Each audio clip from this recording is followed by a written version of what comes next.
विद्यमान प्रस्थापिताच्या विरोधात रणशिंग फुंकत युवा शक्ती पॅनलने आगामी होणाऱ्या शिक्षक सहकारी बँकेच्या निवडणुकीच्या प्रचारात प्रचंड आघाडी घेतली आहे. बुधवारी साई मंदिरातून प्रचाराला धडक्यात सुरुवात करण्यात आली. गुरुवारी युवा शक्ती पॅनलने रहाटगाव परिसरात जोरदार प्रचार केला. यावेळी या परिसरातील शिक्षकांचा मोठा प्रतिसाद युवा शक्ती पॅनलसोबत दिसून आला. आगामी होऊ घातलेल्या शिक्षक सहकारी बँक निवडणुकीकरिता युवा शक्ती पॅनल सज्ज झाले असून या पॅनलच्या आगमनाने प्रस्थापितांना मात्र चांगलीच धडकी भरलेली आहे.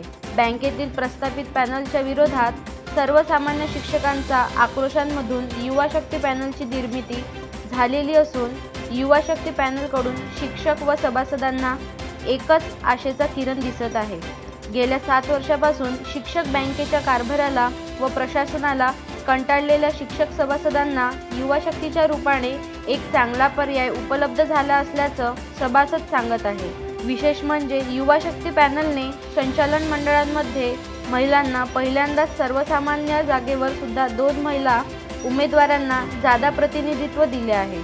गुरुवारी रहाटगाव परिसरात शिक्षकांच्या कॉर्नर मीटिंग घेऊन तसेच शिक्षक सभासदांच्या वैयक्तिक भेटी घेऊन युवा शक्ती पॅनलने प्रचारात चांगलीच आघाडी घेतली आहे. युवा शक्ती पॅनलच्या 21 उमेदवारांच्या प्रचारार्थ जिल्ह्यातील हजारो शिक्षकांनी प्रचार कार्यात स्वतःला झोकून दिले असून प्रचाराची रणधुमाळी पाहता युवा शक्ती पॅनलचा विजय निश्चित झाल्याचे सर्वसामान्य सभासद बोलत आहे. अनिकेत ठाकरे, विदर्भ न्यूज, अमरावती.